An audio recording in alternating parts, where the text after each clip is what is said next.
faly miarahaba antsika rehetra indray ny tenako a mbola ny ambassadeur-ny Israely ihany miaraka amintsika le viteny mitia fampianarana larana fafilo moa zany ty larana faharoa ambin'ny folo indray ny fampianarantsika ny amin'izao an'izao izay mitondra ny lohateny hoe tsy izy mihitsy ny krismasy fa fampianarana ny démonie zany ho avy mihitsy moa zao ny krismasy zay mandeha maneran-tany ny fankalazana an'izany dia anomeanao indray ny fanaporofona fa io ataonao dia tena manaporofo fa tena avy any amin'ny devoly ianao ary zanaka devoly ny zanaka devoly rehetra dia mbola manao an'io ary izy tsy te halala fa zay voalahatra kosa ny amin'ny fiainana tsy mety manao an'itsony ary izay no mampiariary ny olona tena mitady an'Andriamanitra marina sy ny tsy mitady azy araora ny fampianarana tsy izy mihitsy ny krismasy fa tena mampianarany devoly mihitsy mampianarany démonie nefa nareo zao dia anao krismasy zany ny porofo fa tena olona mpiady mpanohitra ny dada iavana reo sy ahosoa menara ny porofo voalohany aloha ny krismasy dia voalaza fa teraka zany zanak'Andriamanitra zany zay aloha fa samy many anara moa fa fa tsy izy ilay Jesosy dia rimba dia fa tsy izy mpampanotanareo iny dia fa anareo raha mbola hipetraka ihany nareo araka ny boky any ampiaratanareo azy nareo vakiana Korinthianina voalohany tena voalohany izy iny di cor tsara fa za rehefa manadino an'izy dia efa ela be tsy nampianatra an'izany efa isa-taona vao mampianatra izy dia adinoko hatrany le izy dia tsy maintsy voatery miverina ketsika le mamaky Korinthianina faharoa toko fahadimy andimy toko fahina izy teo iny ali izy riry Korinthianina fahafiry andininy fahaenina ambin'ny folo sy ny fahafito ambin'ny folo izay Korinthianina faharoa toko fahadimy andininy fahaenina ambin'ny folo sy ny fahafito ambin'ny folo voilà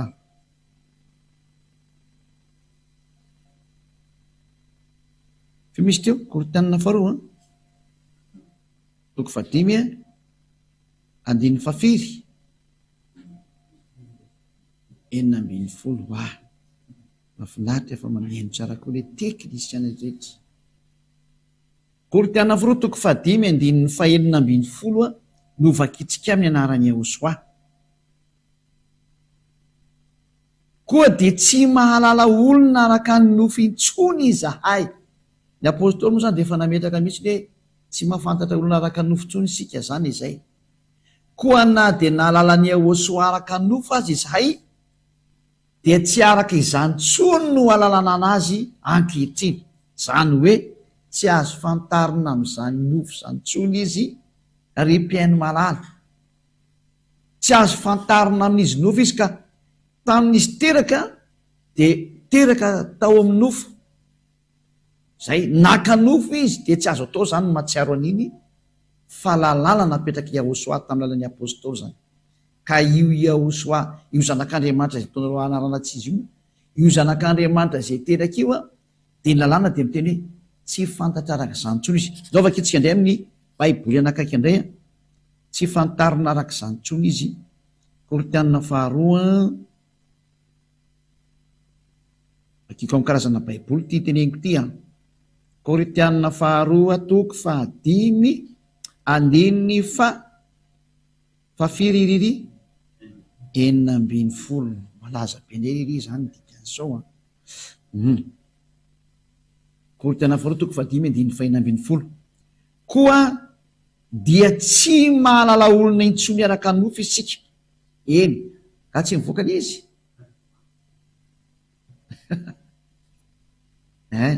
enina dia nafantatra ny Ahosoa araka ny nofo azy isika ankehitriny dia tsy fantatsika araka izany intsony izy tsy azo fantarina araka izany intsony Ahosoa io tsy azo fantarina intsony izy araka ny nofony ka i Ahosoa teraka iny dia teraka araka ny nofo izy ny dikany mazava tsy azo fantarina intsony zany dikan'izay tsy azo fantarina zany iny naterahany tsy azo ankalazaina satria iny nofo iny inona ny antony nofo tahiny zay no jerevantsika fa neo vakitsika amin'ny teny frantsay reo izy sao dia mba manafaingana koa ny fampahalalana ao anazy l izy a 2 Corinthiens chapitre 5 verset 16 voilà.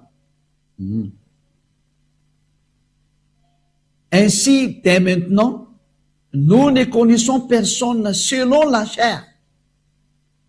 Tsy mahafantatry olona araka ny nofo tsony tsika, tsy atsika tsony zany.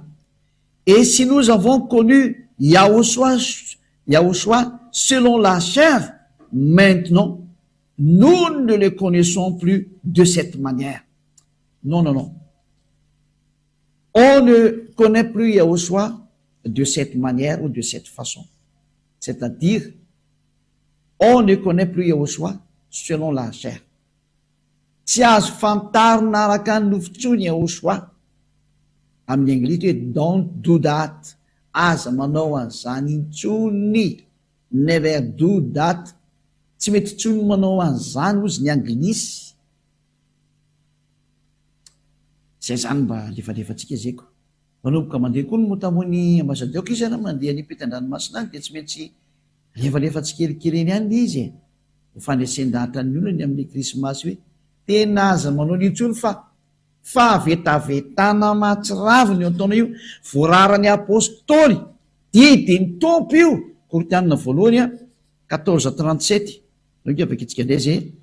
Koritianina voalohany 14:37 aoko fantany tsara fa didiny tompo miteny zay nomeny anareo.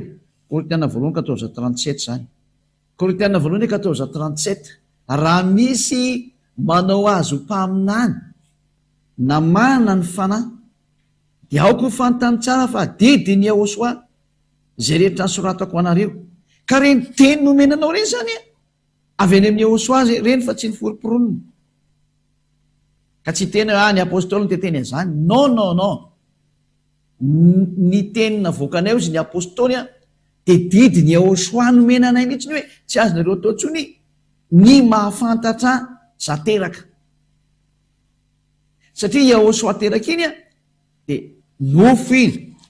Hébreu 2:14 nofo iny teraka iny ka le nofo mihitsy ny tsekeny Yahushua ho ankalazany intsony na omena zay anaovanao anazy ihany hoe ho ankalazainao na tsy haiko hoe nanaovanao fotoam-pivavahana ho fahatsiarovana. Non, non e non. Zay ny antony tsy anaovana fankalazana anniversaire atao amin'ny Yahushua satria maninona iny nofo iny nofo ota iny rehefa avy eo dia lasa ohatrany hoe mankalaza ota zany ianao dia tsy mety ilay izy. Lovakitsika raha saotra masina Hébreu 2:14 lovakitsika amin'ny anaran'ny Yahushua. Hébreu 2:14 koa satria manana nofo aman-drany zaza dia mba naka an'izany koa izy mandringanany amin'ny fahafatesana dia ilay manana ny fanjaka ny fahafatesana dia ny devoly. Zay eo zany teny Andriamanitra dia milaza mihitsy hoe koa ny zaza manana nofo aman-drany dia mba naka an'izany koa Yahushua mba handringanany amin'ny fahafatesana dia ilay manana ny fanjaka ny fahafatesana dia ny devoly. Zay zany hoe Yahushua zany dia mba naka nofo koa izy. Lasa teraka atao amin'ny nofo izy zany lasa nofo zany Yahushua. Izy niteraka iny zany nofo nanomboka atao amin'izy nofo juskany izy maty nofo iny tsy azo ankalazaina mihitsy ny vaninandro io satria vaninandro nofo. Inona mahatonga ny apôstôly ny teny izay ary nanino Yahushua namoaka an'io lalàna io fa ny tena napetraka amintsika ilay izy satria iny nofo iny dia nofo ota daholo iny. Fa rehefa nitsangana tamaty Yahushua vao tsisy ota intsony ny nofony. Nofo vaovao iny nofo ny lanitry iny ilay tena tsy mety maty avy any amin'ny lanitry iny tena vatana hafa mihitsy iny. Fa raha vao nanomboka tamin'izy teraka juska hatramin'izy teo amin'ny azo fijaliana izy maty teo iny nofo ota daholo iny dia tsy azo ankalazaina. Aiza misy an'iny fa kikendray tsy tadidiko Romanina 8 nefa manizy ary ty so Romanina 9 Romanina 8:3 ka 2:3 Romanina 8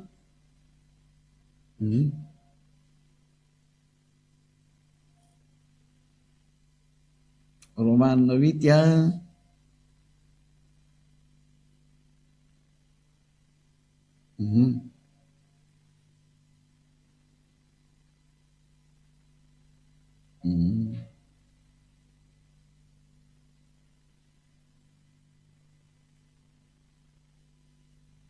izay moa izy.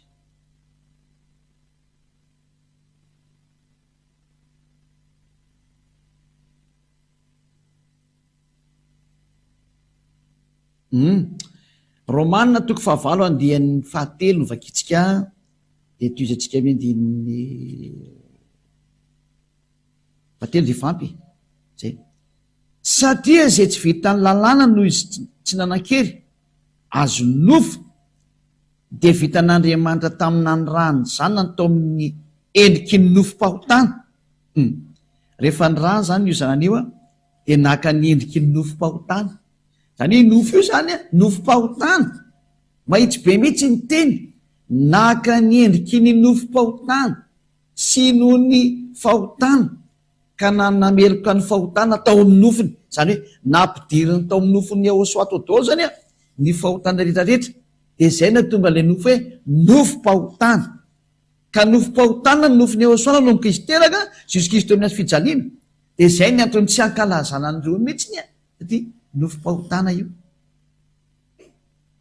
Rehefa vakitsika amin'ny teny protestanta katolika moa ny teny an'izy zany. Protestanta reo no vakitsika Romanina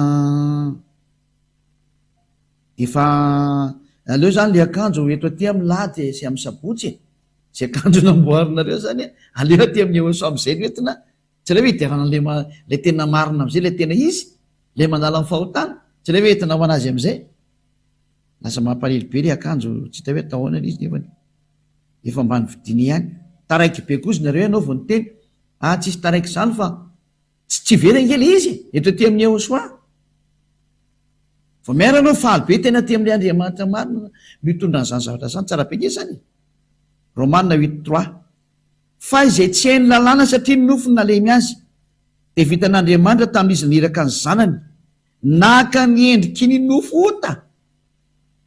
Zany hoe ty Ahosoa teraka ity zany le io nateraka tao amin'ny nofo, nandray nofo aman-dranja mba nandray an'izany nofo aman-drazany koa izy de nateraka tao amin'ny nofo ka naka ny endriky ny nofo ota sy ny amin'ny ota ka nanameloka le ota tao amin'ny nofony.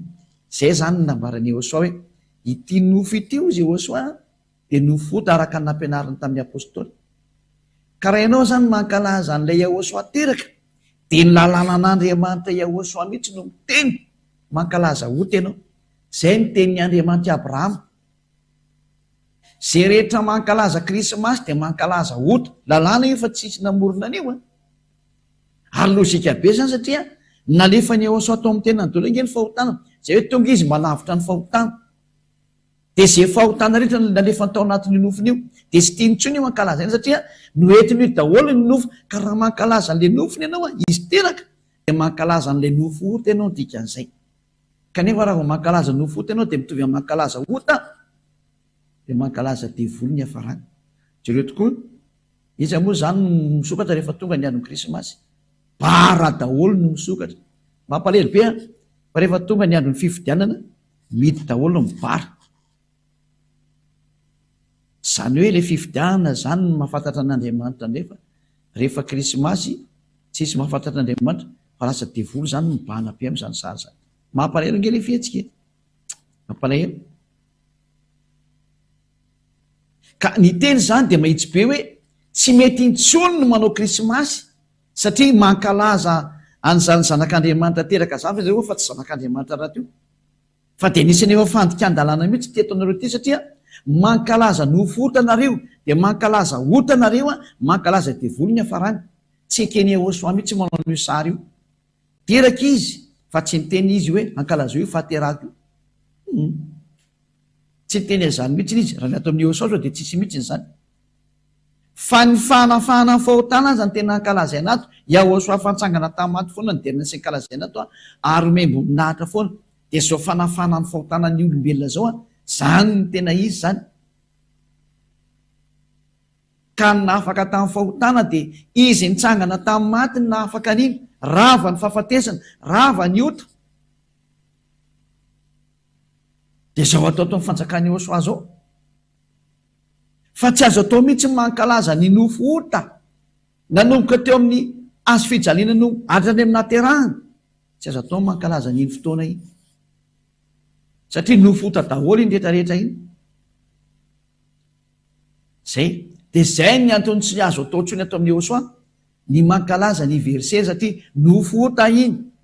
Fa raha misy eo ankalazainao reo azy te ankalaza ary azo atao tsara mihitsy izy a ho famesamboninahitra ny daday avasy Josoa no ny afanafananao atao amin'ny Josoa ny resahako dia ianao natao batisa. Iny ny vaninandro goavana ho anao iny satria tamin'ny ianao natao batisa iny a nanomboka teo ianao le afaka tamin'ny fahotana olo vaovao a zany ny mendrika ankalazaina amin'izay zany.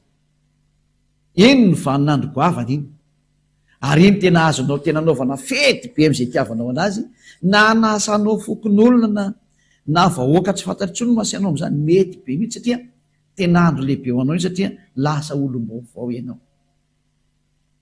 Zay zany de mifarana teo ny teniko fa tsy lava be moa ty fampianarana anankiray ty fa foy de foy a fa tena hatrany de nivendikanina nomeko anao hoe tsy azo atao io fa mankalaza ho tenao ny tena marina. Efa ny alany Josoa io fa tsy afaka etenako io nge fa tsy nivoaka anazy ka izy mihitsy nyteny hoe tsy mety io. Amaly anazy ianao zany. Rehefa mamaly ianao zany de iny ny proof fa tena devoly ianao. Satria izy tompony ara miteny hoe tsy mety io sary ohatra nofotana io ataonao io ankalazainao io e. De tsy azo tsika tsarovana araka izany tsony izy. Mazava be ny tenin'ny apôstôly teo hoe tsy azo tsarovana araka izany. Tsy mety ny mahatsiaro an'io, tsy mety ny mankalaza an'io, io izy teraka io. Tsy mety io. Zay moa tonga anaty teny anao hoe tongava mikaty maso fa iny tena mety satria izy mitsangana mihitsy no memboninahitra sy ankalazaina de ny soa vitany. Izy efa nitsangana no memboninahitra hoe navita izy e. Vita amin'ny famonjena izy e. Zay zany fa de mirary soanao za ho tonga sainy. Aza mety manao krismasy tsony fa tsy izy io. Aza manaraka ny lohan'ireo mpitondra fivavahana efa manipy anao any amin'ny elo io. Mbola ho tsipy ny fanompiro indray anao zao. Fa de be zao no atsipy any amin'ny elo amin'io fotoanan'ny krismasy io moa hiazakazaka ny daolo indray rehetrarehetra ho atsipy any amin'ny elo satria de hiditra any amin'ny fandikan-dalàna indray ary de ho ataony iny e. Tena ho ataony mihitsy tsy mivakinao izy. Fa ianao zay mandeha kosa ka tonga saina tsaro fa fitiavana zao teniny Elia zao manarahany Elia. Aleo tsotsotso azy tsotsotso fa ianao mba mivily lalana am'izay maro sarera am'izay ndao naraka ny Elia. Mifarana ny teny koa toka fa ho tonga saina ianao na ianao zany teny zany ary tsy hitanao an'izany krismasy antsoa satria tena ny devoly zany hevitra zany. Ary mankalaza devoly nareo amin'ny hevitra io satria ota io ankalazainareo izy io Josoa. Zay no mahatonga ny apôstôly hoe tsy azo atao tsony zany, tsy fantatsika tsony zany zavatra zany. Soatra masina tena tsy fantatsika tsony zany, tsy ataotsika tsony zany nefa ianao mbola manao ihany. Mpandika lalàna ingena hoe zany no mahadevoly ny devoly, mpandika lalàna. Zay no mampanota anao de mba tongava saina. Miraso anao tonga saina mivavaka tsika. Sotra dada malay hafany amin'izany teny zany. Mba tena ho tonga saina tokoa nge ny olona mandeha zao fampianarana zao. Fa tena mampalahelo no mahazo ny olombelona. Tena voafitaka mihitsy. Dado. Elia mangataka hatrany ary tena mangataka mafy de mafy mihitsy hoe. Irao ny fanahy masina andresy lahatra olo. Manirana nyty zao tontolo zao eto amin'ity tany ity. Aoka ny fanahy masina zay mahay mandresy lahatra ny hafa firenena. Mahay ny fiteny maro samihafa avy any aminao. Andresy lahatra ny olona iverena ny todika any aminao amin'izao fampianarana izao. Ho resenao lahatra mihitsy izay voantsonao dada Iavasy Josoa anatona ny Elia. Dado, mihaino ny fangatahany Elia mandrakariva ianao.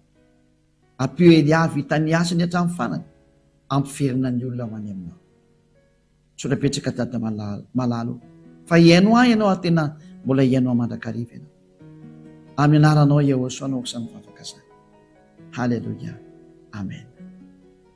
Dia izay indray ny fiarahantsika tamin'ny fampianarana mirary soatsiketra samota ino soary tonga saintsika hiverina amin'ilay tena tompony teny sy ny fampianarana dada Maria Iavasy Josoa zay. Ilay ny teny hoe aza manota intsony. Dia samota ino soa ho amin'ny fampianarana manaraka indray mandra-peony indray aza.